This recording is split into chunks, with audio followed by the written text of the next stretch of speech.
Ohayo Sekai Good Morning World. Assalamualaikum warahmatullahi wabarakatuh. Tepangkeun wasta abdi hifzil Qur'ani di kelas 11 MIPA 2 SMAN Hiji Karawang.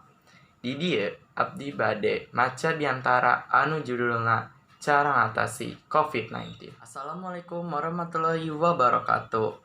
Anu dipika hormat Kepala Sekolah SMAN Hiji Karawang, guru-guru, staf, sareng rerencangan, ai-ai, akang teteh anu dipika cinta.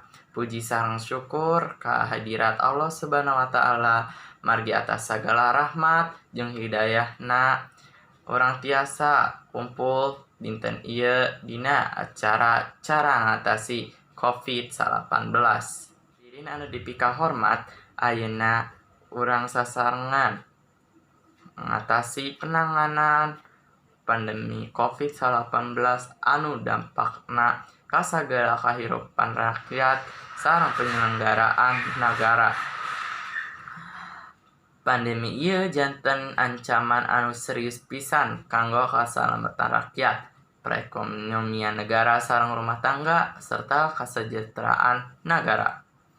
Dugi ka tanggal 13 Agustus 2020 tos aya 127.083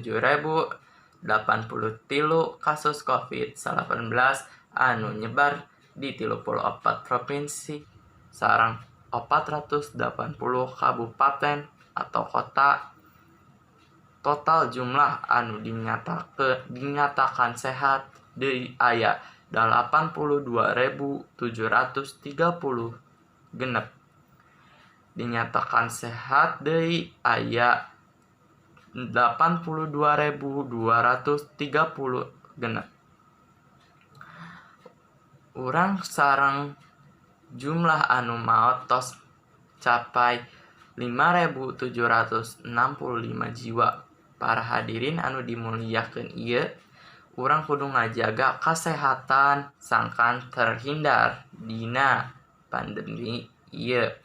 Carana biasakeun make masker lamun kaluar ti imah. Nggunakeun sanitizer atawa sering ngumbah leungeun di cai anu ngalir. Insyaallah urang tiasa terhindar dina panyakit ieu. Kukituna hayu urang sasarengan terus narekahan sakuat tenaga sesuai kemampuan, teu aya panyakit anu teu aya obatna.